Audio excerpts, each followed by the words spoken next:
学家会员们，大家好，我是 CY。今天继续奥布路的系列152，我们讲一篇双火无惧。奥布路还有最后2篇就结束了，最后的2篇我们全部给到双生火焰的战士们。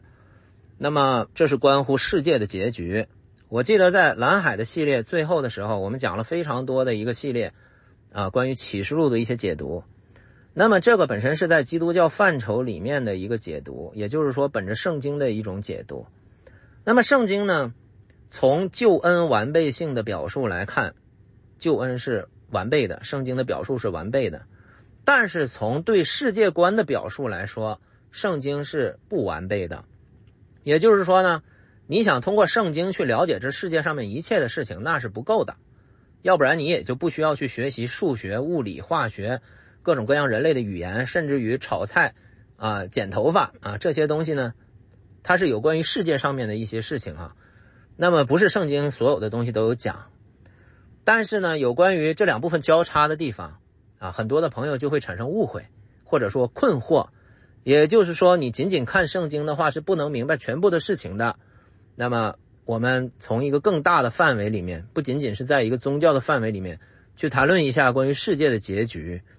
世界的结局其实和双生火焰的任务是息息相关的，尤其是关于那个时间。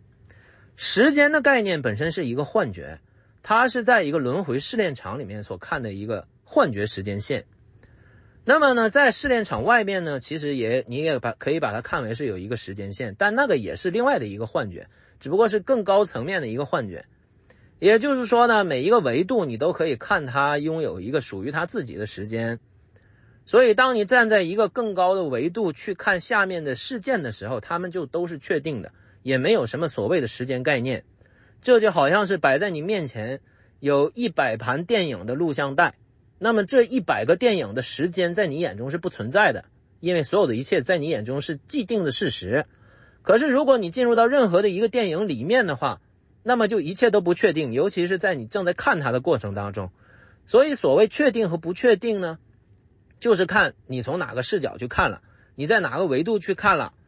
所以呢，从古到今有很多的人在研究耶稣基督再来的那时间是什么，它是不确定的。因为你正站在这个低维度的领域里面，你的视角在这个领域里面，那么它对你来说就是不确定的。虽然有一些人可以看到阿卡西的内容，也就是生命册那也就是关于这世界上面一些事实的记录，但是这些事实的记录呢，它只不过是一些事实，一些片段，一些画面，你能够看到一些未来，但是它是多种情况的未来。在你的眼中呢，你正在一个确定的时空里面去看它的话，那么它对你来说其实是可能性。所以人们所谓的预测未来呢，其实是对于能量的一种预判因为当人们进入到一定程度的属灵的能力、通灵的能力，或者是灵魂密度或者是怎么说属灵的恩赐这些其实都是一个道理。如果人们进入到某种程度了，拥有某种智慧了，可以去判断能量的走向的话，那么根据当前的能量情况和能量的强度，以及其他的能量对它所进行的干涉和影响，再加上通过看到阿卡西里面的记录，也就是说确定的事实可能性都有什么样的情况，那么等于说你有很多的选项，再通过当前的题目去推理出来一个，注意我所说的话，去推理出来一个更加可能的发展的走向，那也就是所谓的预测未来了。那么预测未来其实是算力带来的，并不是真正的高维视野。高维的视野不是用这个方法去看的那个圣经里面讲到呢，属灵人参透万事，那个讲到的是关于圣灵的视野。所以我讲到了阿卡西数据库，其实你可以把它看为是2个部分，当然你也可以把它看为是一个部分，但是中间有罩纱的存在。也就是说，任何的领域只要你定义它是需要透过信心去跨越的，那么与此同时，这个信心的通道必须伴随着同等强度的扭曲的干扰。这个2个是必须同时存在的，这是最高的理则的法则，也就是最高的神的第2变貌，爱的变貌，也就是理则的法则里面所定义出来的信心的定义，就是必须存在着干扰在其中，那么信心才会被定义出来。这也就是我前面所说的关于极性的问题啊，它一定是正面极性、负面极性以及一个平衡极性的，它不可能是只存在一个单方面极性而不存在另外一面。也就是说，不存在一个硬币它只有正面而没有反面啊，没有反面你怎么定义正面，对不对？就是这个道理啊，你大概懂就行了。所以呢，关于确定和不确定其实是一回事，所以你就不要老是在困在这个领域里面了哈。很多的人他的想法是，若没有这个，那么那个就怎么样？若没有一个条件的话，那么那个结果就不会达成，但这不能证明那个条件就是绝对的必要条件。总之你大概理解这个道理，用立体的角度去看问题，不要用平面几何的那个角度去看，你就会懂了。用立体的角度看，不要用平面看。你用平面的看，你可以很简单的 A 集合和非 A 集合，你可以很容易这样看，对不对？所以我们前面所讲到的一些神学上面的分歧啊，关于是自由意志决定还是拣选决定这个救恩的情况啊，其实全部都是一样的道理。你是在用平面思维在看啊，我们所谈论的关于神学领域的自由意志的争论，其实是关于自主意志的争论。实际上在你更上面还有关于灵魂的自由意志，那个也就等同于是神的拣选了。灵魂的自由意志等同于是神的拣选，因为灵魂的决定就是神的决定，因为灵魂与神在高维度是合一的。所以一个灵魂相当于是一个以虚像化存在于当下的维度，而在它的上面有一个相比于虚像化实像化的灵魂存在，那也就是说存在着更高维度的灵魂所谓本体的存在。但是这个本体它又可以被看为是更高维度的本体的虚像化存在，因为有相比于它来说更实相的存在。所以你一直向上推，也就是所谓的高我啊，它是分为级别的。你在一级高我、二级高我一直在向上推的话，其实最高的高我就是神本身。所以当你在说一个灵魂的自由意志的时候，它也等同于是在谈论神的主权，这两样东西其实是一回事的，因为在高维度灵魂是合一的。所以呢，人类真正难以去理解这所有的东西，它是有几个原因。第一个就是因为维度不同，对于时间的幻象理解不一样，所以你所听到的一切内容呢，你不太容易通过逻辑和时间去把它们链接在一起。主要的原因就是因为你对时间的理解是一个幻觉，而这种幻觉的根本原因是因为你处于一个低维度的领域里面，那么你的思维是属于这个维度的，它是这个维度的理则啊，所以不太容易明白上面的事情，通过心智是不容易明白的，这是很正常的。所以后面呢，我们会讲，在我们的下一个系列啊，我们会讲一些有关于你如何能够真正去了解知道这些内容，它不是通过心智，而是透过意识或者说灵识去明白的，我们后面会去解释它。 OK， 所以我在排除人们的一些障碍，你不用觉得这个东西它有多复杂，它只不过是因为你用心智理解不了而已，就是这么简单了。所以第一个障碍关于时间人们不懂，是因为维度的这个问题了。第二个问题呢，就是关于人们认为自己拥有一种自我的意志啊，人们认为这是自由的，然后人们就想不明白那个确定性和不确定性是怎么一回事。实际上是一回事，只不过是用不同的视角看，你就这样理解它就很简单了。所以呢，耶稣说呢，再来的那日子呢，子不知道，只有父知道。实际上子和父的知识你可以认为它就是共享的，因为子就是父的本体在下面一个维度所投影出来的，这个也是实相的灵魂啊，就是父生了子，万有没有以前子就是首生的，那也就是说父下面就一个就是子，对不对？就是如果说就只有这一层的话啊，一层下面一层就是耶稣的投影，对不对？所以呢，子就是说父下面一层的，那么最后子也是要服了父的，对不对？我前面也讲了，希伯来书里面都有讲了哈，他们是分级别的，也就是说子比父只低一级，对吧？那么所有一切的存有呢，在基督的里面啊，得这个在爱的里面合一，这个合一的概念，那么是通过赦罪去把它显明出来的。那么问题是这个显明本身呢，它是在后面的一个福音的通道里面去把它显明的。那么你如果从一个维度时间来看，垂直的这个时间不要看时间轴了，它不是时间轴，是从维度时间来看，就是数值的。你从数值直上直下的那个角度的时间来看的话当这一切发生的时候，一切还没有受造，就这个道理，你就可以这么去理解了。你可以认为所有的一切投影还没有投出来之前，这所有的决定都已经完成了。那么到最后呢，所谓被放弃的这些灵魂，其实就是类似于呢你玩了1000个游戏，而你自己可以选择哪些存档的经验，你可以把它留下来。比如说你选了600个存档，你把这600个存档经验留下来，融合在你的记忆里面，而剩下400个你就把它给忘了。因为那些灵魂本身就是虚化存在的灵魂的投影的像，也就是所谓的魂。所以你可以认为呢，在高维是普救的，你就这么认为就行了，而且它也不需要救，对不对？所谓需要救，其实就是在讲到你下面的这1000个存档，它其实谈论的是一个试炼场里面的轮回记忆的这个部分，因为你有诸多的身份，这是灵魂影分身嘛，所以所谓拯救说的就是这么一个影分身的领域当中的拯救。当你在谈到高维度本体的时候，你可以认为全救了，或者说它不存在救的概念，它只不过就是一个爱的显明啊！你现在懂这个道理就行了。也就是说，所谓拣选和这个通过你的选择接受不接受耶稣，它本质上是完全一回事儿的，一模一样的。因为灵魂的选择就是神的选择，而灵魂选择的就是自己的那些记忆、那些身份，哪些要留下来啊？其实就是这么一个道理。那么我解释一下这个世界观是怎么一回事，为什么世界的结局，尤其是我谈论到关于时间的问题，它和双生火焰的任务是息息相关的。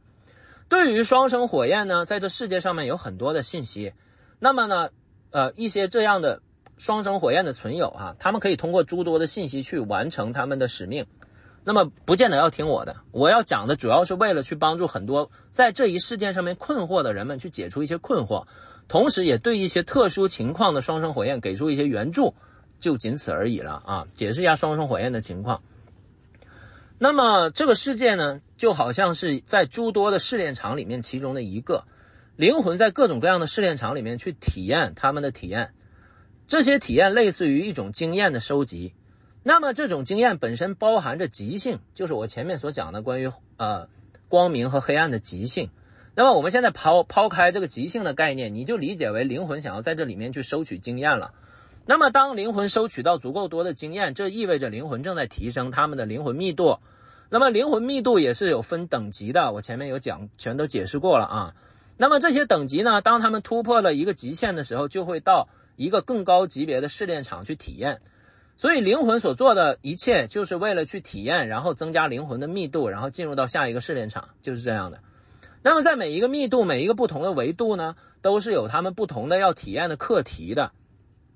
那么灵魂为了去体验这些课题呢，它的一个前提就在于首先要消除自己的记忆。所以照杀系统本身是理则当中的一部分啊，它本身是没有什么极性的，就是本身就是这么设计的。因为灵魂要体验它需要先忘记，这就是为什么无限要进入到有限去体验有限，这个道理我都已经解释过了，能懂就懂，不懂也无所谓啊，这都无所谓的。我们今天主要是要讲双火，我稍微把这个世界观补充一下啊，我快一点讲。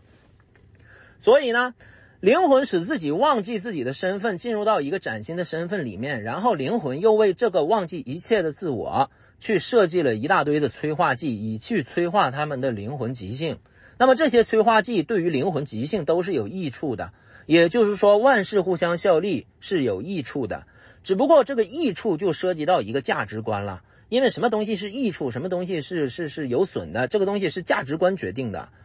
那么这个忘记一切的灵魂存有，也就是一个崭新的身份，他会拥有一个新的心智，在这个新的角色里面被建立起来。那么这个心智的价值观，因为缺少记忆的缘故，它和它原本的灵魂本体的价值观就完全不是一回事了。所以呢，就会出现这种情况，一个事件对于灵魂来说是有益处的，但是对于灵魂下面这一个分身的投影角色来说，他自己的心智不会觉得这个是有益处，那么这就会存在价值观上面的一些障碍了。所以圣经里面所讲到的一些呢，关于顺服啊什么的啊，万事互相效力啊，非二元的这种思维啊，脱离律法的思维啊，明白神的旨意啊，其实明白神的旨意就是明白你灵魂本体的意思是一回事，因为神和灵魂本体是合一的，好了吧？所以说其实全是在讲一样的东西了啊，一样的东西。所以呢，这个世界的试炼场就是这样的，有诸多的试炼场。那么灵魂在不同的试炼场里面也是可以旅行的，可以去到其他的试炼场。那么这个世界本来就是这样的，那么灵魂们全都在各种的体验当中，按照自己的进度，自己想要去体验的课题，然后去体验，然后不断的去改变试炼场。所以这个世界其实就是这样的。那么在我们这一个特殊的维度的试炼场里面呢，所发生出来的这种去支配自由意志的情况，那么这个情况呢，它在一个封闭的能量范围里面是不能彻底达成这个侵犯效果的。但是在这个过程当中出现了其他的试炼场里面对于这个试炼场的干涉，那么这种力量呢就不是在一个封闭的领域里面了，那么这就牵扯到了其他的理则。这就是我在向你解释为什么很多的存有他们对于审判的概念理解是不一样的。也就是说，所有的对于这个结局的理解都是基于他们所理解的理则范围里面，但是这个事件的达成其根本的原因是因为不同范围的理则交叉在一起的结果，也就是说叠加在一起的结果，它不是你在用一个固定范围的理则去就能直接解释的，因为这里面涉及到其他的情况。我再简单举一个例子，这就好像是一个国家里面发生内战了，那么内战是内战，那么如果这个时候其他国家的力量也介入到其中了，它就不仅仅是内战的事情了。内战的事情可能到最后你有一个内部的理则，我们就说法律吧，当然那个法律也可能会因为内战而改变我们就大概这么讲。你可以通过一个国家的固定法律去解决内战的问题，具体什么情况怎么去判决，对不对？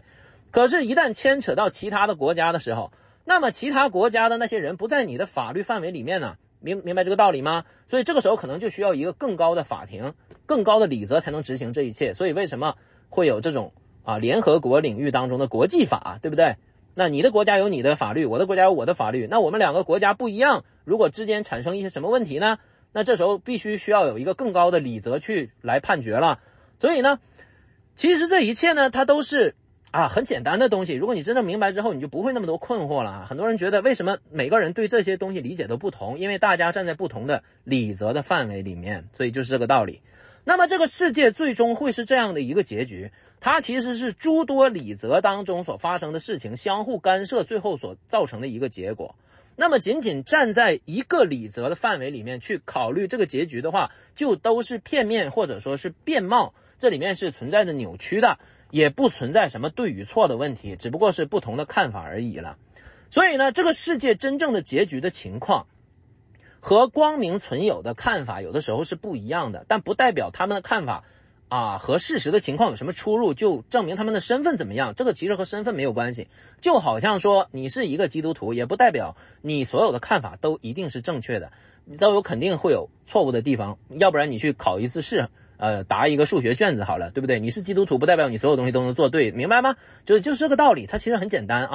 所以不要用宗教派系去看待这些问题，也不要站在很狭隘的角度去看待这些问题。好了，我现在要解释这个世界为什么会是这个样子了。首先呢，一个试炼场呢，当灵魂的密度都已经完成他们的体验，当灵魂都已经完成他们的体验，完成他们想要完成的密度，走向他们想要走向的极性，而且在这个过程当中，极性的体验是双方面的，也就是说，即使一个灵魂的本体，它是一个光明的极性，它也可能会在这个试炼场里面去体验黑暗极性的部分，只不过这部分的经验，他会选择收取，或者是不要了这部分的经验就毁掉，都是可以的，这就是选择灵魂的选择，这都是可以的所以当下的一个角色其实是看不出来任何东西的。这也就是耶稣所说的稗子麦子你是看不出来的其实就是这个道理。撒种的道理什么的其实都是一样的，种子一撒，最后哪些会长出来，这个是不确定的就是这个道理。所以说呢，一个试炼场，灵魂在这里面体验了之后，走向他们的极性，收取他们的经验，然后进入到下一试炼场。所有的试炼场都是这样的。而一旦在某些试炼场里面出现这种黑暗的势力去干涉其他灵魂自由意志的情况，那么这是被理则本身所允许的。因为在光明的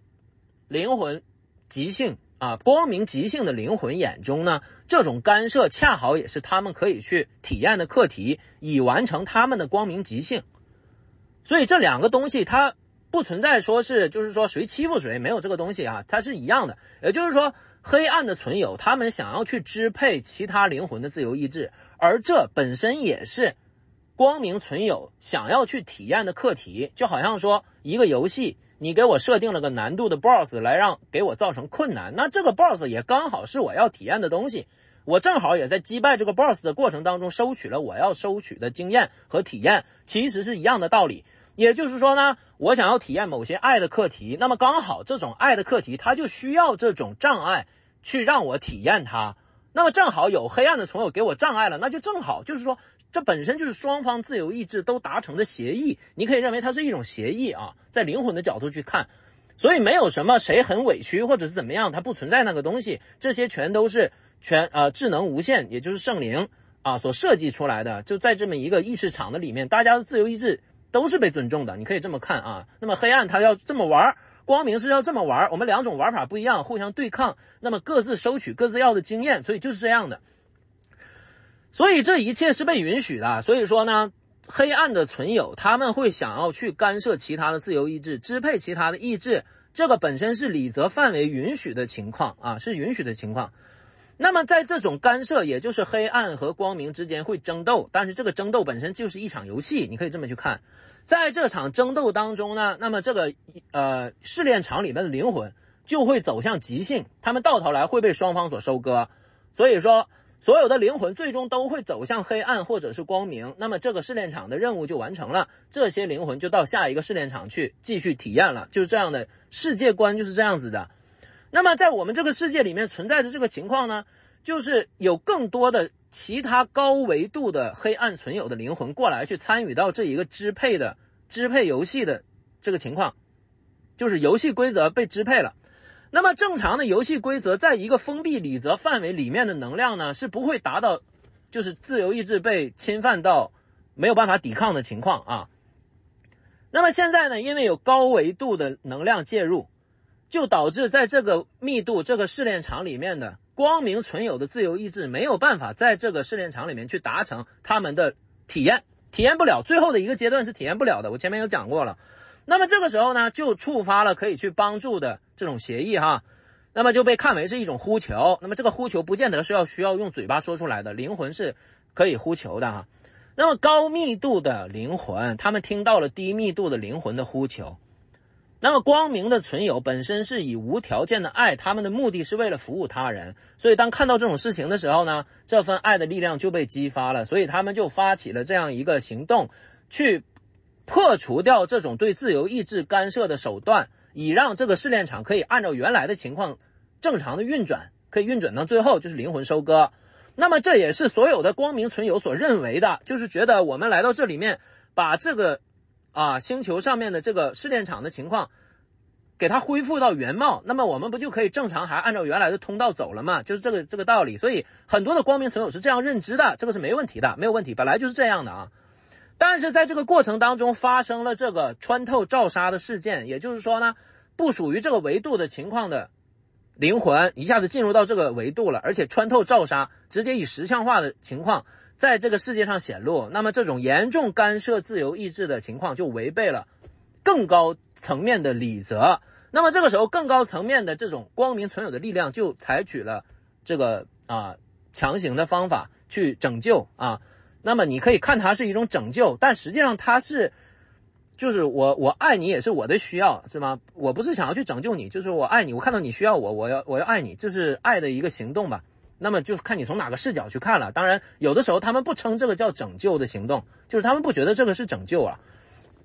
所以大概就是这样。所以也就是说很多的词呢大家看法不一样，其实道理是一回事啊。那么现在呢，强烈干涉自由意志的情况出现了，那么就会触发战争的协议，而且这个也是自由意志所决定的，黑暗的存有和光明的存有都要在这个时刻去采取一些强制性的力量，那么就导致这个世界的这个试炼场没有办法继续完成后面的维度。所以光明存有觉得是可以完成的，因为在光明存有的眼中呢，试炼场的情况是和时间有关系的，就是外界的时间。你也可以去看一个怎么说呢，轮回之外的世界时间线，你可以去这么看啊，是和这个时间线有关系的。也就是说一个试炼场，它和这个试炼场本身所存有的时间的情况是有关，也就到了一定的时间，这个试炼场就会发生改变，你懂这个意思吧？但是实际上这个试炼场真正改变的原因不是时间，而是因为战争协议。但是战争协议这个东西呢，它本身不是在阿卡西的里面的一个确定的未来啊，所以呢，很多的光明的存有，他来到这里面，他不觉得是以战争协议的方式结束，他觉得可能会是以一个时间线改变维度的情况去结束的。但是呢，事实的情况是战争协议，这就是我要说的，好了吧？但是双生火焰们是不知道战争协议的，也就是说呢，当他们来到这个维度去帮助这个维度的灵魂的时候，他们并不知道自己有返还的通道，也就是说，他们一定要用原本的那个维度晋升、密度晋升的通道去完成他们在这一维度所有的课题。当然，这些课题也是他们想要去体验的嘛。那也就是说，你可以认为是真的冒着生命的危险来，虽然从灵魂的角度没有这个概念，因为灵魂的概念呢就是密度或者说经验，那么他们有可能会失去所有的经验。也就是说，一旦进入到了一个试炼场里面，他们就会接受这个试炼场的理则。那么这个试炼场的理则里面本身就包含着业力系统的循环能量范围这个范围的理则，也就是说能量的最终是要平衡的。这也就是在人类世界里面人类所发现的一些缘分啊、业力啊，这个概念其实就是能量的平衡，就是这么一个东西。所以当他们卷入到这一个能量平衡的时候呢，就存在着有可能会陷入到这个业力的漩涡当中，是出不来的可能性是有的。那也就是说，真的是冒着生命的危险过来去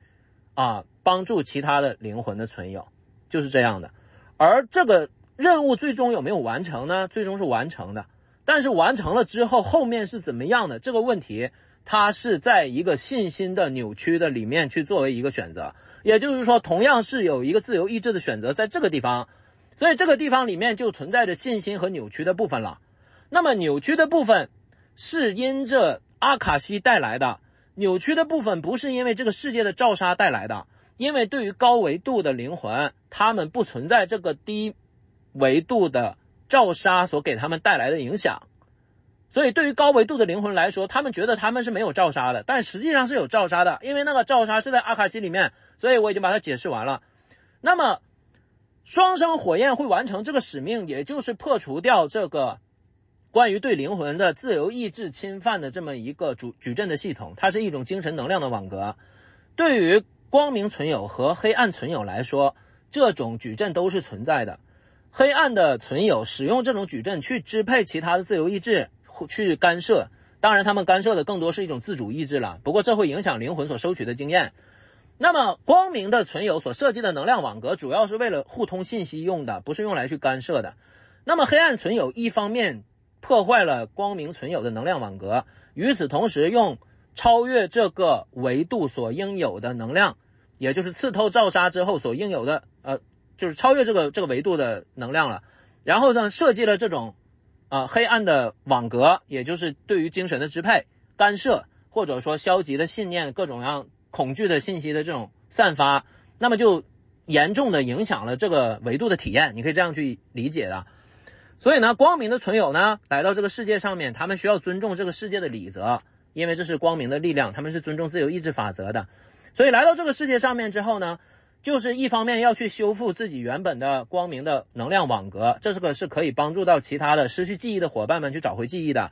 另外的就是要去破坏那个黑暗的能量网格，这个是通过无条件的爱的力量。那么这个后面的部分呢，它是有很多具体的内容，我今天就没有时间全部都讲了。所以这里面的一个关键就在于双生火焰他们要完成他们的使命，这个使命关乎到什么时候会破除掉这个能量网格，而能量网格破除的时候，也就是战争协议触发的时候，那么那个时候也就是更高维度的光明存有来到这个世界上的时候，也就是启示录的时候，也就是那个时候真正的恩典通道才彻底向一切光明存有所显明的时候。所以这所有的一切全部都是息息相关的。那么你可以说双生火焰的任务，它可以说直接是一定程度上决定了最终世界结局的时间。好了，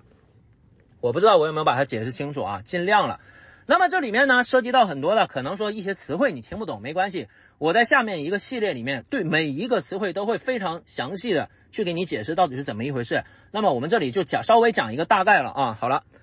那么首先我要解释一下双生火焰的灵魂的构成情况。为什么要设计成双生火焰的情况来到这个维度，我已经前面解释过了，因为有能量网格需要去突破的原因。所以呢，双生火焰的情况，灵魂构成的情况其实是非常复杂的。但是你要把它理解呢，你简单理解其实也可以，就有的人很简单理解，就是一个灵魂各分一半啊，你大概明白这个意思也可以，但其实的情况是比较复杂的。我大概讲一些啊。第一种情况，两个灵魂，在我此处所提到的灵魂都是在讲这个体验场里面的灵魂虚像，而不是实体，也就是说分身了，你可以认为是个角色了，好吧？那么这两个灵魂呢，他们是同一个高我，也就是说在上面一个级别，那个灵魂的实体就是同一个了，这是一种情况，也是比较怎么说，也不能说普遍吧，也不是说特别普遍，因为情况很多了，就是说有一定数量了，就具有一定代表性的了啊。双火的情况，注意这个灵魂的情况啊，两个人的灵魂呢，他们在这个地上是两个身心灵复合体，但是他们的高我是同一个，一级高我就是同一个，这是第一种情况。第二种情况呢，两个灵魂在这个地上，那么这两个灵魂是可能各种各样的身心灵复合体，有可能是人类或者是物质，是有可能的，但是这种情况就能量很小，所以说我们一般就不讨论这种情况。双火能够释放和辐射的能量和他们原本的灵魂密度，以及他们的爱的强度，以及他们的位能，我前面讲了位能的情况，自由意志的情况哈，是综合来看的这个能量的强度。我前面为什么要讲过那个位能和势能的部分，就是自由意志和爱之强度搭配在一起，以及它原本的灵魂密度，这些都是有关的。你可以认为主要是这三个参数合在一起所能造成的能量范围影响啊，强度的影响，这个是主要的关系。然后我讲一下第二种类型了啊，就是说两种，你在身心灵复合体的角度看，我刚才还没说完，就是说一个人类和一个物体是有可能的，一个人类和第二密度存有也是有可能的。第二密度存有就是植物或者是动物，小动物啊，这些都有可能是双生火焰。然后也有可能是两个人类，一男一女的情况是比较普遍的。当然也有可能是同性了，当然也可能是同性，这个可能性也是有的。还有一种情况呢，就是我后面所讲的，可能那个没有身，就是他的双火是一个没有身的状态，只是心灵复合体。那么也就是说他是和他的指导灵是双火，就这样看也是有可能的。所以这个情况它是很多情况的，但是大部分情况下呢，人们会去关注这个领域都是因为一男一女的情况，或者充其量就是也有同性的情况吧，一般是这样的啊。可能和小动物谈恋爱的那种就也不是谈恋爱啊，双火不是谈恋爱，是大爱，就是说和小动物的那个情况呢就比较少啊，就是不太被关注，而且它的能量不是很大，它不是主要的主力啊。好了，解释一下双火的第二种情况，地上的两个身心灵复合体呢，他们是两个灵魂，但是他们的高我也是两个灵魂，也就是说他们的一级高我是不一样的灵魂实相化，然后他们再往上，这两个灵魂是可以合一的，也就是说二级高我是同一个，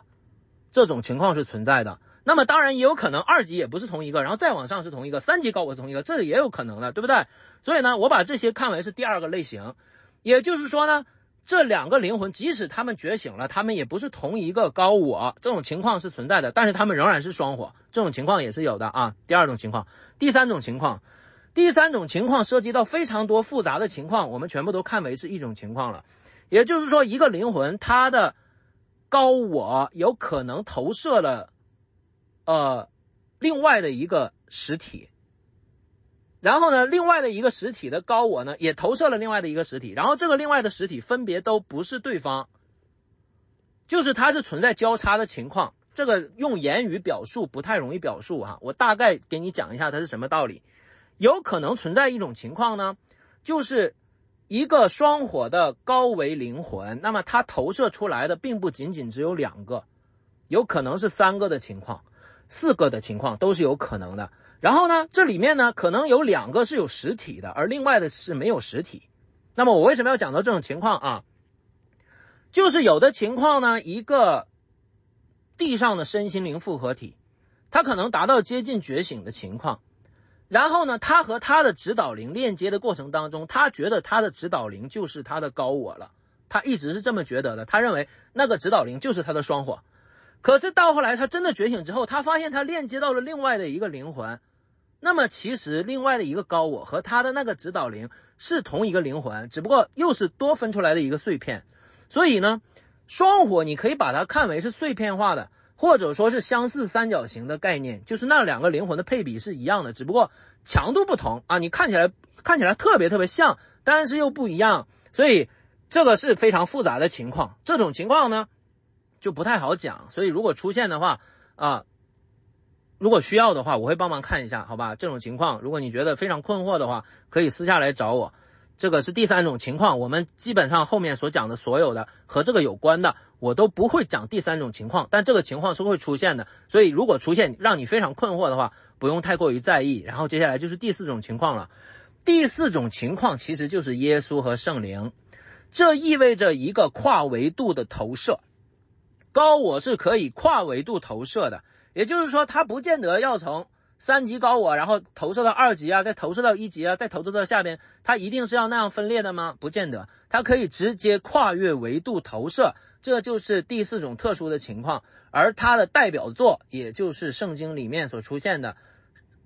子与圣灵之间的关系其实是双生火焰。子与圣灵全部都是父所投射出来的灵魂，然后他们合一之后，以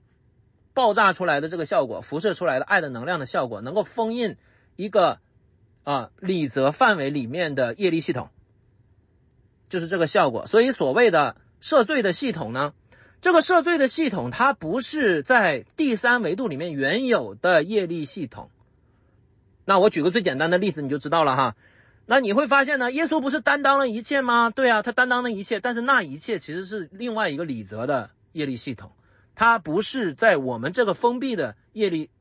循环里面的业力系统。说白了呢，就是说你欠了钱还是要还的，对不对？你欠了别人欠了银行一笔钱，不会因为你信了耶稣，你说耶稣替我还了，这个可以吗？你肯定还是要去还的。当然这份爱的力量可能会驱动你万事互相效力，然后你怎么样了，然后最后也财务翻转了，你也把这个看为是爱的力量，但没错，这个是没错的。但实际上那个十字架上面的那个行动，它不是我们这个世界里面的业力系统，你大概能理解就行了啊。所以呢，双火它是可以通过合一与释放出来这种辐射性的能量，可以对理则产生效果的，可以对一个业力的系统产生效果的，化解业力的能力的，然后以及会对周围所产生的辐射，比如说耶稣一下子辐射出来了整个全世界这么多的范围。这里面我也讲一下为什么要去传福音呢？传福音其实是在讲一个信息的覆盖面，它不是在谈论你非要让谁信或者是不信的，它是在讲覆盖面。所以你传福音的这个工作，你可以理解成为就好像是在修彩电塔，你把全世界的范围全都修好了，也就是说任何一个人类都能了解到关于福音的消息，这就行了。他的目的不是说你非得让他信还是不信的，因为这个东西本身是定好的。这个你其实在做传福音的工作，也就好像是在修一个能量网格的一个工作一样，它是一样的道理，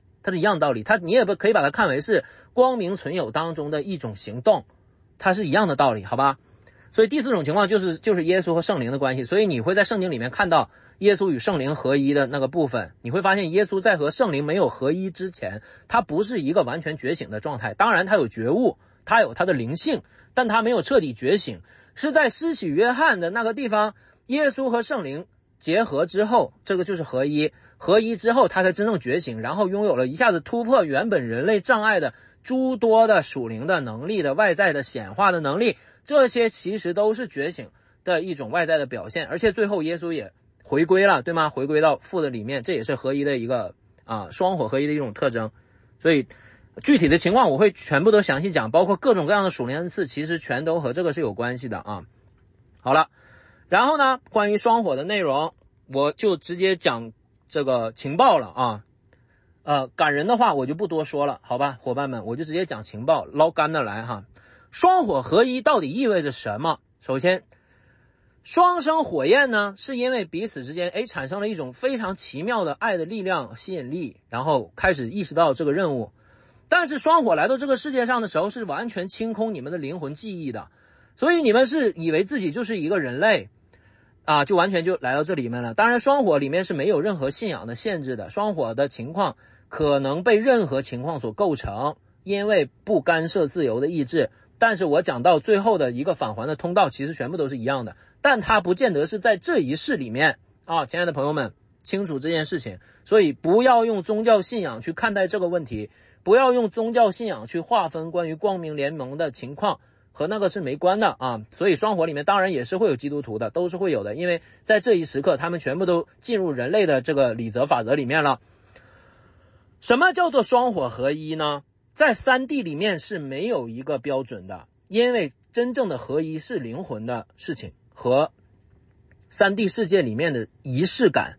和法律和道德和任何的外在形式都是没有任何关系的。所以有一些双火觉得合一是不是说我们两个得结婚才可以，和那个都其实全无关系。当然你们可以结婚啊。所以说呢，双火合一真正的概念一定是一个属灵概念，它不是这世界上面的东西，所以你也不需要去为了这个世界上面任何的执念然后去达成这件事情。虽然它可能会吸引你，在某一个阶段它可能会成为你努力的方向，但是这些东西最终其实都是要破幻的，因为这些东西都是幻境当中的一部分。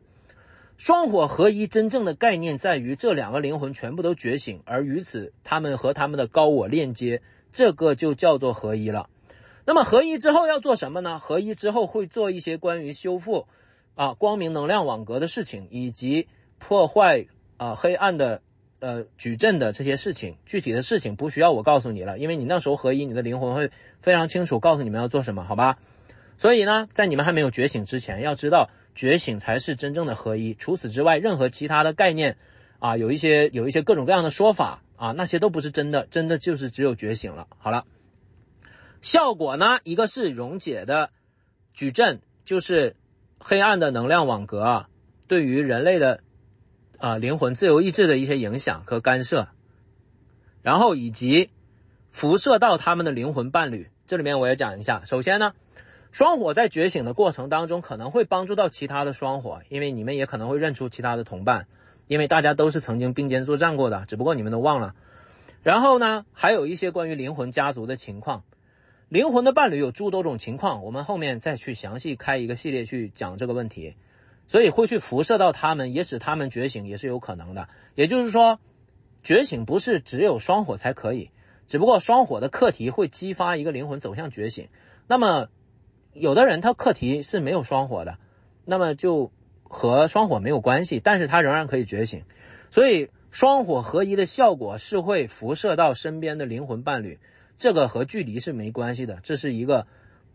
心灵的链接，所以会去影响到其他灵魂伴侣，然后其他灵魂伴侣也会觉醒，也会或者说在灵性上面有相当大的成长。双火的课题也是一份彰显无条件的爱的力量的一个显明的一个过程，它就好像烟花一样在天空中砰就照亮了天空，很美好吧，对不对？好了，在双火当中会存在的课题呢，这里面存在着帮助的词条和困难的词条，这些都是灵魂所设计的。好了，解释一下这个问题第一个问题呢，双火在这个世界上面来看的话，3D 的领域是几乎没办法能够走到一起的。用 3D 的观念，就是用人类的价值观去看是没办法走在一起的。为什么没有办法走在一起呢？这里面是涉及到两方力量在一起，光明的力量和黑暗的力量在一起，就是说黑暗的力量会去阻止双火在一起，那么双火也刚好愿意用这样的东西作为课题，以提升自己的灵魂密度，或者说是提升自己的体验，所以这个都是没问题的。这两个不存在谁欺负谁也没有什么因果的，他们两个是一同的作用的，都是自由意志。所以困难词条主要是因为第一个轮回系统所带来的，第二个业力系统所带来的，第三个就是精神矩阵所带来的障碍，这些全部都是困难的词条。然后呢，因为我前面所讲到的关于位能的问题，那个极性的位置差距越大，就会带来越大的能量，这是位能。这个也可以被看为呢，是你一开始的那个自由意志和自主意志所进行链接的过程的障碍的强度，那个强度也可以被看为是位能范围的一部分。也就是说，这个游戏是公平的，难度越大，所能释放出来最后合一之后的奖励也是越大。你可以这样去看，它所释放出来的能量效果也是越大的。所以呢，比较有野心的双火，不该这么用这个词就是更加有爱的，有这个魄力自信的双火的战士们呢，他们会去挑选自己极限的一个能量去做，就是挑战最高的难度，在自己能力范畴里面，信心的范畴里面最高的难度去做。这个好像我们一起去比赛，比如说我们100个兄弟一起出去打比赛，每个人只打一场，那么打一场呢，这个难度调得越难，我们最后呢通关的时候能收获的分数也越多。那么最后我们和另外一边去比赛，就看总分谁多，对吗？那么难度是你可以自己选的，这个有点像奥运会的时候那种体操表演，对吗？你可以选很低的难度啊，问题是你低难度的你表演完了，你得的分数也低啊。即使你表演的非常完美，但是因为你的难度系数低，所以你的评分就低。那么你当然可以选非常高难度的，对吗？那么高难度的你把它完成了，你就会得很高的分数。但是与此同时，你面临的风险就是你有可能完成不了啊，在这过程中你可能会失误啊，那么也可能会降低分数，所以是公平的。那么这个难度系数是你自己选择的，现在懂这个道理了吗？所以呢，困难的词条其实是自己选择的。虽然在这个过程当中有多方面的能量的介入，但是到头来其实还是自己选择的，你可以这么去认为了，好吧？所以双火的困难呢是自己选的，那么一定是尽可能往难了选的，因为尽可能的选到最难的情况才能够去对那个精神矩阵造成最大的伤害，也就是说距离贡献双火的使命能够贡献尽可能大一点。因为每一个双火来到这个地上都是和队友们一同曾经宣誓过，一同在签订过灵魂的契约，在圣殿里面的那些画面如果你们会想起来的话，哇，我现在怎么想哭了不要这样镇定自若，好吧？伙伴们，虽然你们都忘了，但是呢，我的意思是说，它虽然很难，但正是因为你们是如此强大的战士，所以才会是这样，好吧？所以呢，困难的词条呢，可以说全部都是自己选择的。那么首先呢，轮回所带来的困难。那么在轮回的系统里面呢，你们会被设计成为比如说童年，就是说非常多的那种业力的情况，不是业力的情况，应该说是课题的情况，催化剂的强度会是非常大的。因为在这个轮回系统里面呢，你可以去选择自己的身份，那么这个身份可能是在童年有巨大的创伤可能是身体在某些方面有非常大的问题，或者说呢，在这个世界里面完全融入不进去，甚至于精神上面的一些问题，总之各种各样的情况，各种各样的困难都会有。然后呢，业力的问题是这样一个道理你和双火之间是不存在任何业力问题的，因为你们两个灵魂本来就是一个本体，所以说你们之间不存在任何的业力问题，不要用任何的业力问题去考虑你们之间的关系，但是会产生其他的业力问题在你们的相遇的这一世。因为呢，这个业力要如何去释放呢？这里面是和这个黑暗的力量是有关系的，也就是说黑暗力量相当于是有一些词条可以去对你们造成攻击，那么这个词条要怎么去使用，要在这一世里面有多大的弹药要打出来的话，可以说是黑暗的力量可以决定的，那么也是有限度的，要符合这个业力的法则。那么也就是说呢，在你很多次往生的业力的情况里面呢，比如说你的怎么说呢，第二次吧，虽然这么说不太对吧，就比如说你在第一次的你的轮回的里面，你没有遇到你的双火，但是你会积累下来一些业力的情况，也就是说业力的能量，那么这个它可以在第二世里面全部都给你返还，那么你就在这个过程中可以把这部分业力清理掉，当然也可能在第二世里面没有全部都返还，依然积累了一些，那么到你的第三世里面呢，它就还会再积累。那么具体要返还到一个什么样的强度呢？这个其实是和黑暗存有的自由意志有关系的也就是说它可以选择这些弹药要怎么样去打，当然也和你自己的自由意志有关系，你自己也可以去选择，所以这两方面它永远都是达成共识的光明和黑暗在某个层面是可以达成共识的。所以呢，那么这个弹药呢是有限的，当然它会不断的产生出来，它会有限的。可是如果一旦呢你和你的双生火焰在同一个时空里面出现了，那么这个业力系统这个轮回系统的情况呢，它类似于是一个随机的情况所以会遇到的话其实是不容易的。那么如果在同一个时空里面出现了，当然即使是同一时空，你们之间也可能存在着极大的年龄的差距，但是能遇到就很难了。那么一旦遇到的话呢，这里面的所有的业力的弹药就全部会打出来，因为黑暗的存有会用一切方法阻止你们去合一。但是其实真正的合一不在于3D 的世界，而在于觉醒。问题是这个问题呢，对于黑暗的存有来说，他们可能不这么认为啊。所以呢，这是第2个难度的词条，也就是说业力。这个表现是怎么样的呢？就你和你的双生火焰相遇之后，可能会发生一大堆奇怪的事情，然后就会阻挡你们在一起。第3个就是精神矩阵。精神矩阵呢，它本身也会对你们产生干涉，而且是锚定的，就是他们会锁定你们的身份，所以就是会对你们的能量中心系统产生干涉，会产生精神的植入物。能量的系统我前面有讲过了，这些内容在圣经里面几乎是没有的，因为它涉及到一个灵性的部分。圣经主要是谈论关于拯救的部分，在灵性的部分其实讲的是很少的。那么这地方呢，我们寻找了一些关于在这个世界里面人类的一些知识，各种各样的宗教的系统，比较能够符合的去描述这个能量的情况，就是那个昆达里尼能量，也被称之为是蛇之能量啊，很奇妙。在圣经里面也提到了摩西在旷野举蛇，对不对啊？蛇其实它是也有一些关于能量领域的一些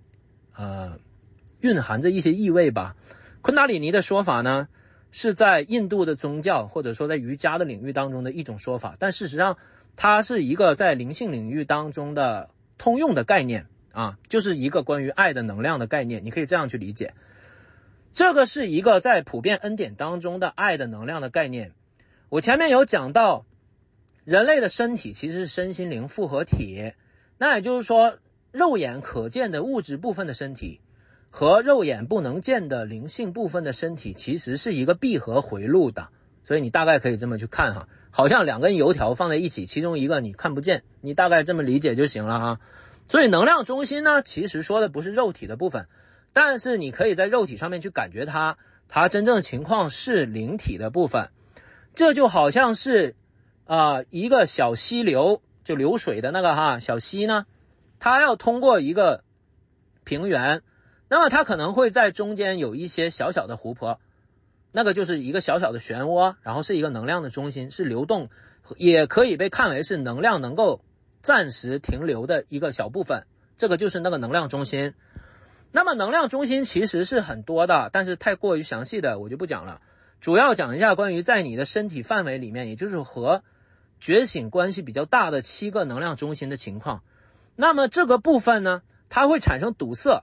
这个地方的堵塞就和精神矩阵是有关了，那么这就是困难词条的。这些能量中心按照颜色，也就是灵魂的真实颜色来看呢，也是彩虹的颜色，红橙黄绿蓝靛紫这样的颜色。那么要去觉醒的过程和疏通这个能量中心是有关系的，因为我前面讲到了那个爱的能量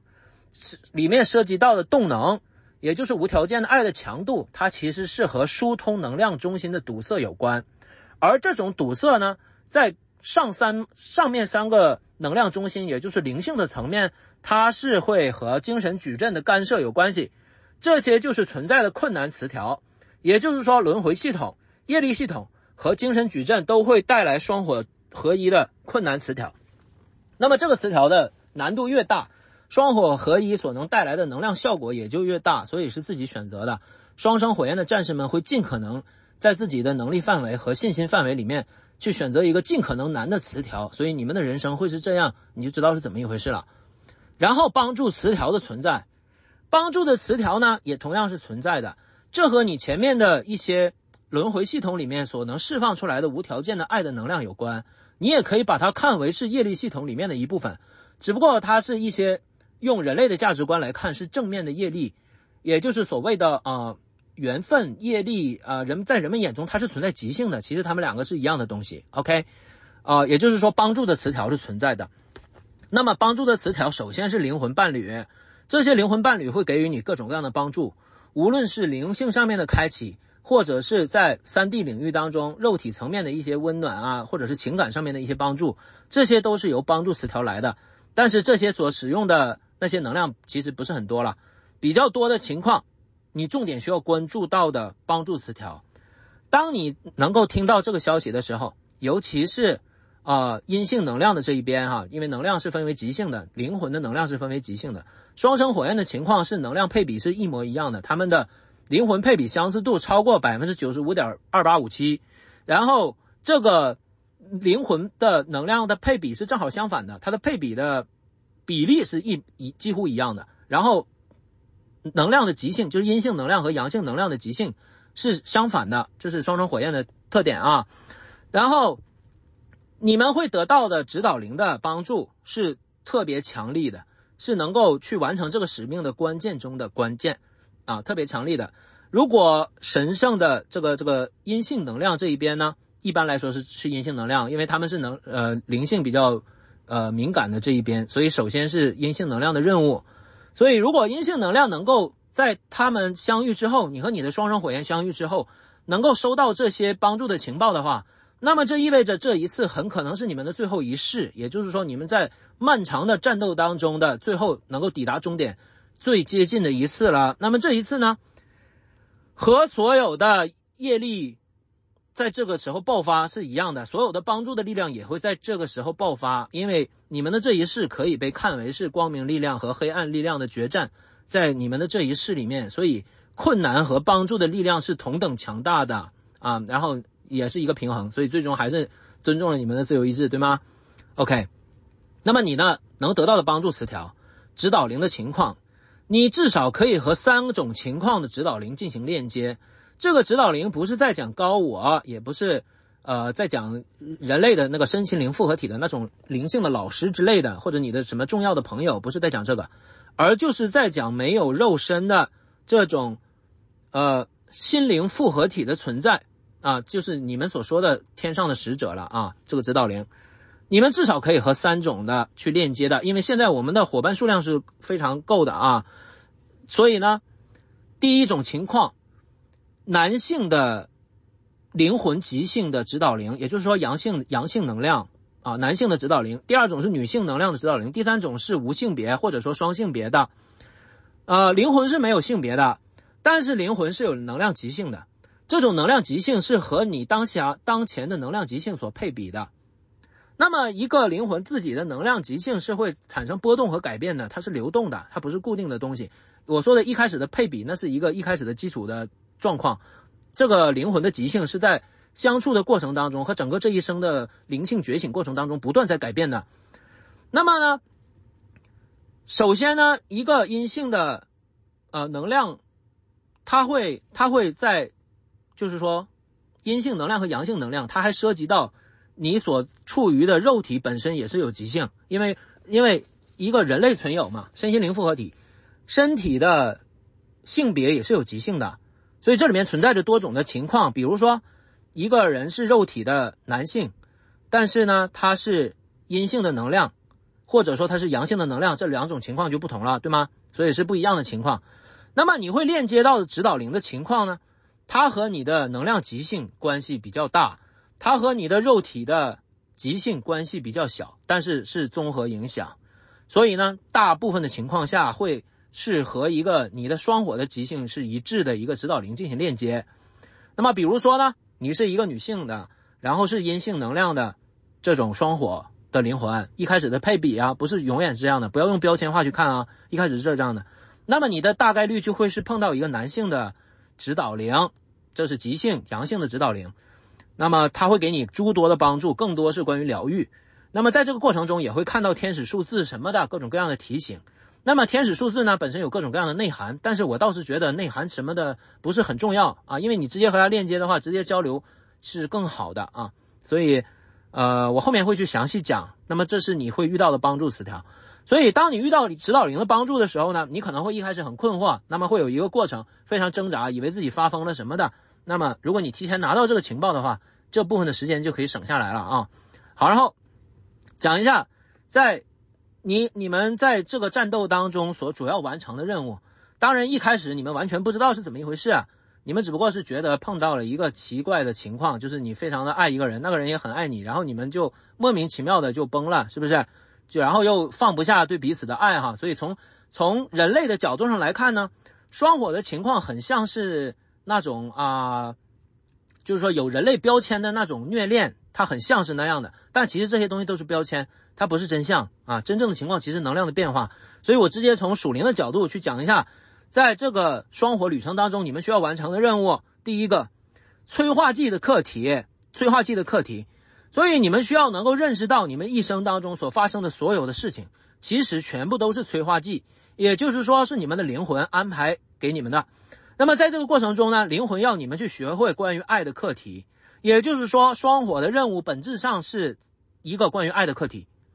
只不过它比常人的情况更加的激烈，压缩的浓度也更加的大。所以一般的人他可能是通过很多次生命去体验到的那个程度，那你们在仪式当中就全部都体验了，那么那个强度是非常大的，所以在普通的人眼中这个是难以理解的啊，你自己可能也很难理解。所以催化剂的强度会是特别大和密集。那么这个部分要怎么去看呢？当你遇到一个你的恐惧的事件发生的时候，它实际上是一个催化剂，或者是你认为会让你感觉到痛苦的东西。关于催化剂的内容我会详细解释哈，这里面稍微讲一点。那么你要选择的是面对它还是逃避，那么永远就有一个战逃的选择了。那么作为这个 3D 的世界的人类呢，大部分的情况我们接受的教育都是那种东西，对不对？所以呢我们可能会倾向于逃避，我们可能会变得比较软弱，这样的，这都是很正常的。那么在这个过程中你会发现这种催化剂不停的出现啊，就是类似的那种痛苦会不停的出现，类似的那种让你恐惧的事情会不断的出现。那么你现在就开始认识到这其实是一个催化剂，它需要你去面对它。因为你不能突破的课题本质上是因为你的恐惧，而恐惧本身就是爱的阻塞，所以要去突破这些恐惧才能够去打破那些爱的阻塞，才能够叫爱的能量释放出来，这份爱的能量才能够疏通你的能量中心，也才能够帮助你去觉醒。所以整个的这一个道理原理就给你解释清楚了。所以在你生命中会出现各种各样的恐惧，是为了让你去突破它的。因为即使你不突破这些恐惧，那些恐惧也存在，只不过它没有显露出来。那么你不知道你怕什么，那么那个恐惧还仍然存在，它就会一直成为能量中心的堵塞，导致于无条件的爱不能释放出来，也会影响你觉醒的进度。所以会提前把这些课题触发出来，真正的目的是为了让你能够突破所有的那些阻塞，这是真正的目的。然后呢，在你和你的双火相遇的时候，你几乎所有的课题全部都会被爆发出来，所以你当然会觉得这个人对你来说是很可怕，对吗？你会一开始很恐惧，很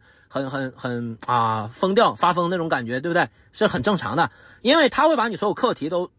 给你爆发出来。这个本质是什么呢？把你全部的创伤，把你全部的恐惧的地方全部都爆发出来，不是因为它这些东西才出现，而是因为这些东西本来就存在，它是你需要完成的课题，只不过借助它把这些全部都爆发出来了。就是说呢，你的病情本身就在你里面，挺抱歉我这么说，对吧？你本身就有这些病，只不过它没有暴露出来。你现在遇到了一个医生，他一下子让你把所有的病都显露出来了，然后你以为是因为你碰到了这个医生你才得病的，其实不是，是你本来就有这个东西，然后医生帮你把这个东西显露出来了。 OK， 所以当你遇到你双火的时候，要这样去理解，不是你的双火给你带来这么多的痛苦和创伤，而是因为它本来就存在，而双火帮助你去把它显露出来，让你看见你的课题很清楚的，然后你把这些课题全部都搞定。这个过程其实就是疏通能量中心的过程，这才是这个事情的真相。所以不要怨恨你的双火，不要抱怨，不要痛苦啊，不要那个什么，对不对？就所有的那些消极的想法全放下。再有一部漫画《火影忍者》里面哥哥和弟弟的一场最终的决战，就是宇智波鼬和宇智波佐助的决战啊。这个佐助呢，以为哥哥要杀他，其实哥哥不是要杀他，哥哥非常的爱他，但是哥哥假装是他的敌人。第一个是为了激发他内在最强大的能量，第二个是把宇智波佐助给打到力竭的时候，然后呢，他身上其实是有一个关于大蛇丸的诅咒，那个诅咒一下爆发出来，然后趁着这个机会，哥哥用最后的力量把那个诅咒消灭了，而且那个时候还说佐助我成功了，我们成功了，知道吗，朋友？所以看起来他好像是给你带来痛苦的，其实不是，他是把这些痛苦激发出来，叫你彻底进行疗愈。所以看见这个事实吧，他才是这个世界上最爱你的人。所以呢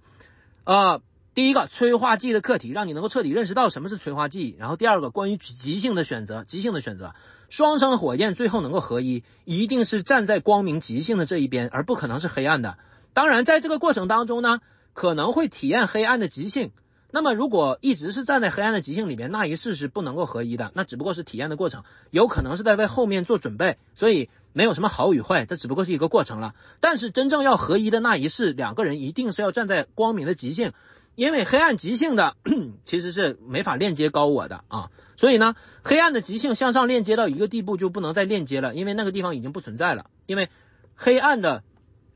到达一定密度的时候，到达一定维度的时候，那个灵魂就不再有黑暗的极性了，就是它就下面的全部都毁灭了啊。所以下面所谓的黑暗灵魂的高维的实体，它只不过是更高维度的灵魂在选择体验黑暗极性过程当中的投影而已。好了，我有讲清楚吗？所以一定是在光明极性的啊，双火一定是光明的极性。然后第三个就是学习关于爱，你要学习关于爱。在这个你的轮回和业力系统所给你带来的结果，双火的战士们，你们对于爱有非常多错误的理解，就好像是这个世界上面的人类一样。所以在这个过程当中，你们接受了大量的关于这个世界的人类所给你们灌输的价值观啊、道德观念，然后情感的观念，所有的这些东西，这里面有非常多错误的东西。那么在这个双火的课题里面，你们会开始真正去学习关于爱的道理。那么关于爱的道理，就涉及到爱的智慧，就涉及到能量的运用，就涉及到各种各样的相处的情况，对吗？所有的这些东西都是课题，这是你们首先要完成的这个任务里面的东西啊，这是第一个部分。我们把这三个放在一个里面，就是催化剂课题、即兴以及学习爱。你要学习关于无条件的爱的道理，关于光的智慧，对吗？这些东西，关于结合的经验。所以在这过程当中，不仅仅是爱你的双火的对方，最终你会把你的爱从小情小爱转化成为一种大爱，转化成为一种真正的无条件的爱。 OK， 那么第二个关于能量的疏通，我大概讲一下，然后我后面会有详细的去讲的。首先呢，最下面的能量疏通，能量的能量中心，这个也叫做 chakra 也叫做脉轮。你看过火影忍者的话应该也记得吧， chakra 对吗？ chakra 这个是在印度教里面被称为是脉轮的系统，当然也不仅仅是印度教了，这个其实是人类所得的普遍的启示的一部分啊。我看了一下，在圣经里面没有详细的讲这个部分。那么圣经本身不是一个关于对于灵性成长里面特别百科全书的类型，它主要是谈论关于救恩的问题。所以在这个能量疏通的部分，我们可能要使用到一些其他的词语，那么它和宗教是没有关系的啊。实际上这就是真相了，你要疏通你的爱的能量。所以你可以认为无条件的爱的能量是一直贯穿你灵魂的，只不过呢，你的灵魂里面涉及到这个能量的中心，它可能会产生堵塞，那么你就没有感觉到这份爱的力量。而且呢，昆达里尼能量，这个也是一个宗教的说法哈，它其实就是爱的能量了啊，你这样理解就行了。这个能量呢，当你在和双火相遇的时候呢，它会被激发，所以这个能量会变得比以前更加的活跃，它可能会被就是强制性的激发。那么在激发的过程中，它就会想要试图去疏通你的脉轮，类似于你的爱的能量一下子开大了，那个马力一下开大了，所以在疏通脉轮的过程中会带来诸多的不适，所以你可能会下三轮有各种问题出现，还有关于心轮痛啊，然后喉轮堵塞啊，各种情况其实都是昆达里尼能量所带来的结果。当然你就把它理解成为爱的能量就可以了啊，我们也不拘泥于任何的说法就行了。脉轮的情况呢，关于能量的疏通，最下面的是红色的能量中心，也被称为是海底轮，然后上面的橙色的能量中心被称为是脐轮，然后在上面的能量腹轮，橙色的是腹轮啊，然后在上面的黄色能量中心被称为是脐轮，肚脐的脐，也被称为是太阳神经丛轮，然后在上面的绿色能量中心就是心轮。心轮的地方我要讲一下，心轮的地方呢，就好像是圣经里面所讲的圣所一样，它分为圣所和至圣所，其实是两部分，一部分是入门的部分，一部分是深入的部分，这部分可能会花一点时间。从这个地方开始，属灵的恩赐就开始彰显了。那么我在圣经里面有讲到，恩赐其实是和神格身份有关系的，比如说祭司的身份、先知的身份和君王的身份。那么心轮其实和祭司的身份有关，在上面的一个呢，蓝色的能量中心就是喉轮，喉轮的蓝色能量中心它和君王的身份是有关的。然后在上面的靛蓝色，也就是眉心轮，也就是传说中的天眼，第三只眼啊，这个其实就是先知的那个神格身份，其实和能量中心都是对应的。所以呢，在你觉醒的过程当中，你要抛开一切的宗教，因为所有的一切万事互相效力是为你而帮助你的，所以不要有那么强的宗教排斥的心理，这样会影响你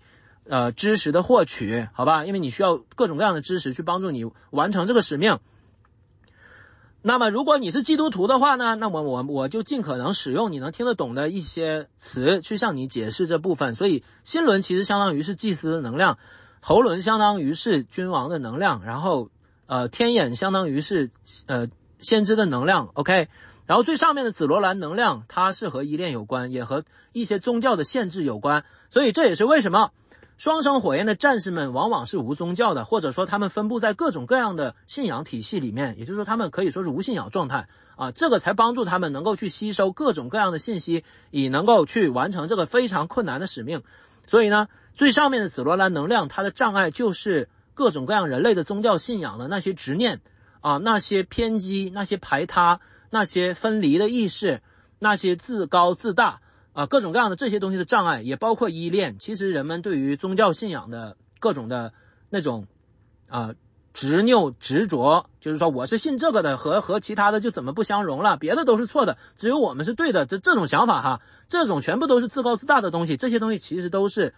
一种自卑的外在体现啊，它其实是一种恐惧所带来的东西，因为他害怕他不是对的，他害怕他不是最对的，你知道吗？很多时候人们越站得很自高自大，去排他性，去排除一切异己，其实越反映出来他内心的那种自卑和内心的软弱空虚。总之你大概明白，这个最困难的就是最后面的紫罗兰的部分，它其实真正的阻碍是宗教思维，或者说是依恋啊，也就是你要破的那个幻境里面最困难的，也就是双火的对方了。那么里面详细的内容我以后可能会去开一个专门针对你们的双火的系列，但是毕竟我是一个关于福音的传道人，所以这个还是我的一个主线任务，所以双生火焰的部分算是对伙伴们的一个帮助，我会开一个支线的任务，有可能了 OK。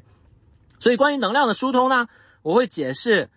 大概讲一下，后面我会特别详细的讲的。首先呢，所有的阻塞都和恐惧是有关系的，但是恐惧它也有恐惧的不同的面貌。红色能量中心，也就是最下面的海底轮，它的堵塞是因为生存的恐惧，或者说生殖的恐惧，也就是人们觉得我必须要生孩子啊，没有孩子怎么办啊什么的，这类的想法其实都差不多的。包括性方面的一些这个匮乏啦之类的啊，都是这方面的恐惧，所以和红色能量中心是有关系的。下三轮的情况呢，需要你在现实世界当中好好努力一下，然后也包括创伤的疗愈。所以创伤的疗愈我有详细讲，前面有讲关于潜在真相的系列有详细讲，后面我都会再重新特别细致的再讲，不要着急。所以关于创伤的疗愈主要解决下面3个脉轮。当然与此同时，你在疗愈创伤的同时，也要在现实世界当中好好加油，因为如果你现实世界当中做的太差的话，那个恐惧会不断的发生，对不对？所以你要好好加油，成为一个很棒的人，对吗？下3轮，所以红色呢是关于你的生存恐惧，所以你也要能够去照顾好自己，能够好好的赚钱养活自己，对吗？这些都是最基本的。如果这个你都做不到，那不管怎么疗愈，你还是会每天恐惧啊，对吗？但是当然现在我相信有这份能量加持的你们，包括有各种指导灵的帮助，这些都会非常轻松的突破，好吗？红色的能量的障碍就是恐惧了。然后呢橙色的能量也就是副轮的能量这种恐惧是关于自我的恐惧，也就是关于负罪感。你认为你自己的各种的不好的地方，然后包括你的原生家庭的情况可能你有很多的创伤，这部分是需要疗愈的对你自己的诸多的不满意，主要是负罪感了。那么很多的人他会在宗教和在这世界上面的经历里面不停的去积累那种负罪感，好像自己是犯罪的，是罪人这种概念。当然你如果是基督徒的话就很好了，你可以直接透过赦免的思维去看待这所有的一切，所以解决你的橙色能量中心的堵塞，然后解决你的黄色能量中心的堵塞，也就是太阳神经丛脉轮，就是脐轮它在这个肚脐往上的位置，就是差不多胃的那个位置吧，就是你吃饭的那个胃消化的胃这个器官差不多那个位置。那么这个部分的堵塞呢，它和不配得感、羞愧感是有关系的。那么这种羞愧感和负罪感它们是不一样的羞愧感其实是和不配得感有关，认为自己让自己失望没有达成自己的预期。那么这种痛苦和恐惧和堵塞主要是来源于一个人的社会关系比如说他在他的工作情况啊，他的社会身份啊，他的收入啊，他的社会地位啊，或者说他在他的亲戚朋友面前的那种评价呀，如果人们很在乎这个东西的话，那么这地方就可能会产生羞愧啊，把这些东西全部都疗愈。这些呢就是两部分，一方面是疗愈，另外一方面就是你在现实世界当中也要慢慢变得更好，对吗？这是下三轮的疏通。然后上面就是中间的部分呢，就是绿色能量中心，就是心轮了。心轮的障碍在于悲伤，那么这个世界上会发生一些让你悲伤的事情，你需要去透过催化剂的角度，透过幻境的角度去理解，你就知道这些都是幻境，那么会感觉好一点。然后我说了，心轮的部分它是有入口的部分和深入的部分，好像圣所和至圣所一样。那么这部分我后面也会详细的讲，它主要是通过疗愈的办法。然后你的能量呢，如果已经通过下三轮了，疏通了，到达心轮之后呢，你就拥有治愈的能力了。这个治愈首先是对你自我的一种治愈，所以你的痛苦就会消失了，那个灵魂的暗夜呀就不会那么痛苦了啊，分离的状态啊，追逃的状态那些就不会再有了啊。进入到这个心轮的话，是一个很重要的胜利的标志。上面的部分其实在我看来是更容易的，因为它主要是灵性的部分。心轮的障碍就是悲伤啊，疗愈它。当然这个过程中指导灵会给你极大的疗愈的效果，这部分其实指导灵是特别给力的，啊，向你的指导灵寻求帮助，会给你特别大的帮助。当然这些指导灵也可能包含着有肉体的这部分，就像我一样，好吧。然后在上面的蓝色能量中心就是喉轮了。这里面我讲一下精神植入物呢，主要是在于心轮和喉轮。对于阴性能量来说，一般的障碍就在于心轮的堵塞，所以他们会觉得非常的悲伤。因为阴性能量的情感是外循环的，而阳性能量的情感是内循环的，所以阴性能量特别需要和阳性能量外循环的时候，阳性能量是完全给不出来的。这就是为什么阴性能量在心轮的地方会非常的难过痛苦哈。关于双活的整个的过程，我们下一篇再详细的去讲，我今天主要讲原理。然后在喉轮的部分呢，是这个阳性能量的堵塞，这个是精神植入物的，是精神矩阵带来的，所以并不是这一个人他就是不想表达，所以这个过程中会发生就是没有办法顺畅的沟通，或者说所有的表达全部都误解啊。你说 A， 对方理解的就是 B 啊，然后对方说的是 A， 你理解的又是 B， 对不对？你们两个完全都是没有办法通过言语沟通，这是在 3D 领域当中的一种沟通障碍，这种障碍是几乎不能够通过 3D 手段去解决的，所以它必须是通过阴性能量的觉醒，然后以带动阳性能量的昆达里尼能量可以突破这个喉轮的部分，就是蓝色能量中心，也就是喉轮了。那么这部分一旦突破的话，就可以拥有话语的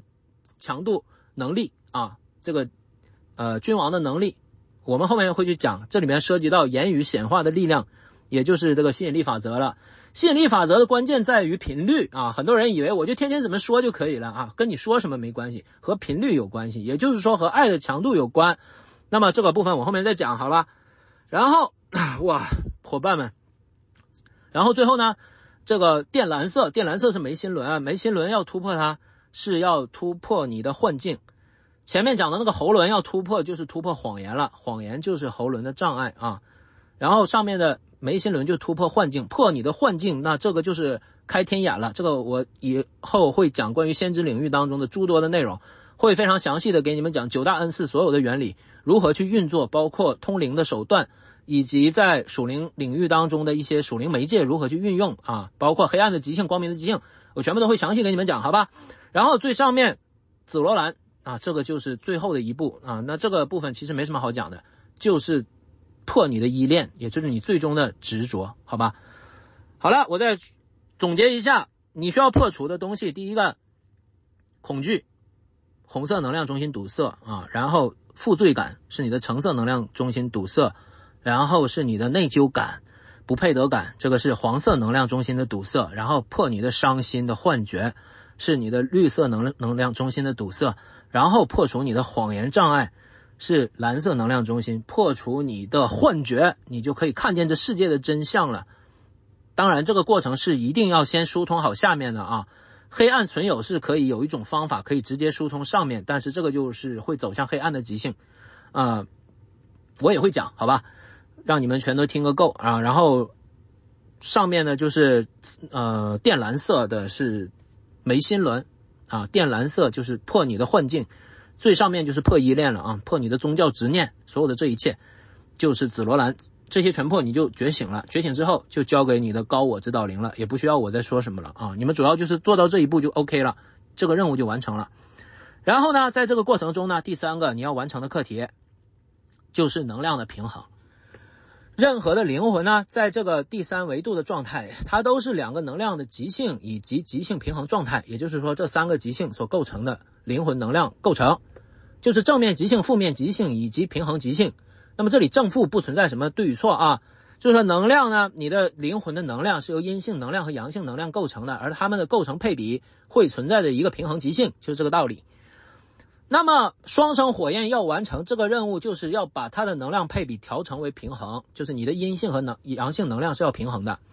那么这里面主要是对阴性能量讲，因为一般是阴性能量拿到这个情报，阳性能量因为上面三轮是完全堵塞的，是不太可能会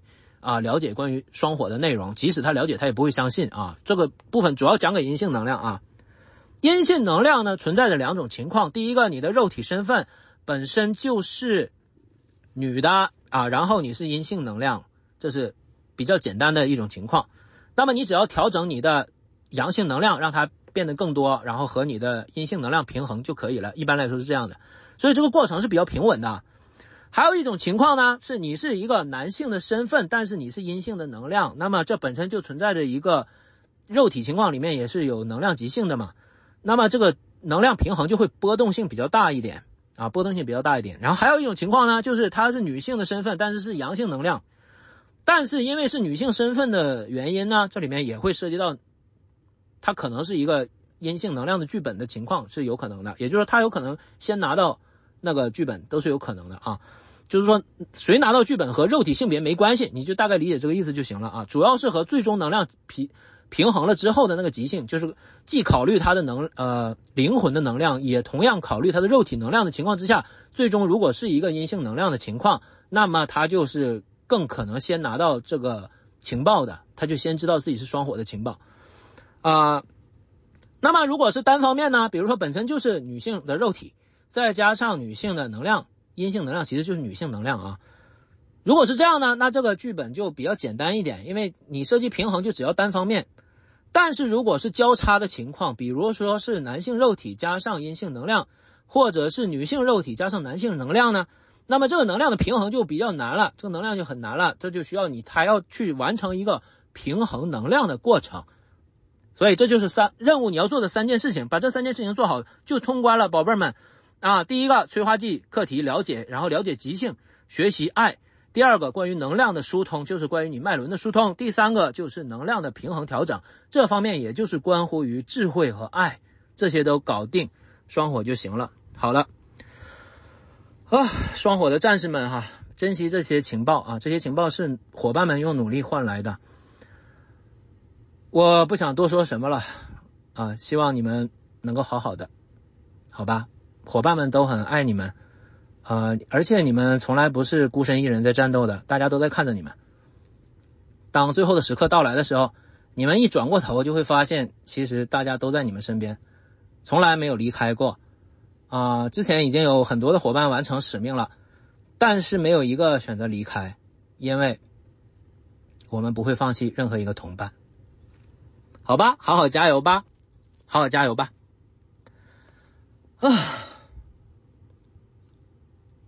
光明的存有一定会胜利的，对吗？能和你们并肩作战，我很荣幸。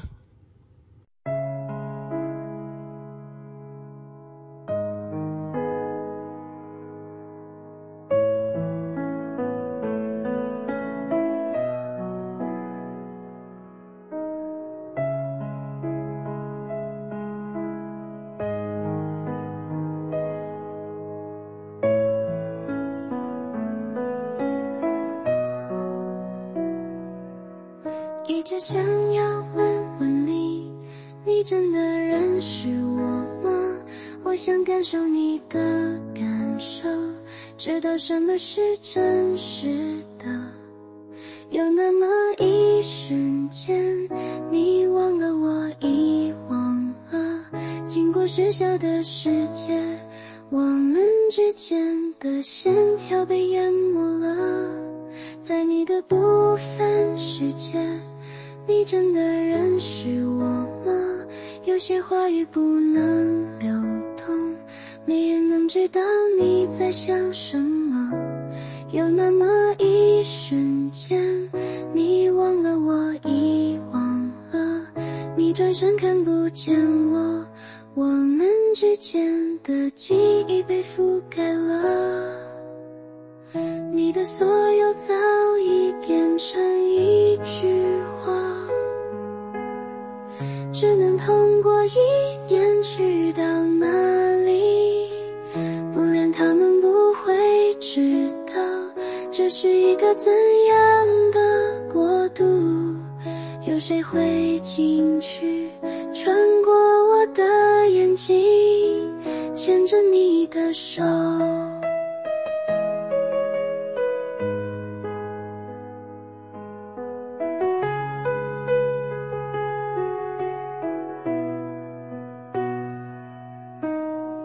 在将来读剧本的人啊，默默无闻，一直笑着读着那些话。在星星之外，我们在一起玩，在碎片掉落的任何地方，你是主角。有谁在读这个剧本？穿越混乱和不平衡，可以摸摸我的头发，可以穿过我的眼睛，你可以了解我，在星星之外，我能看到你。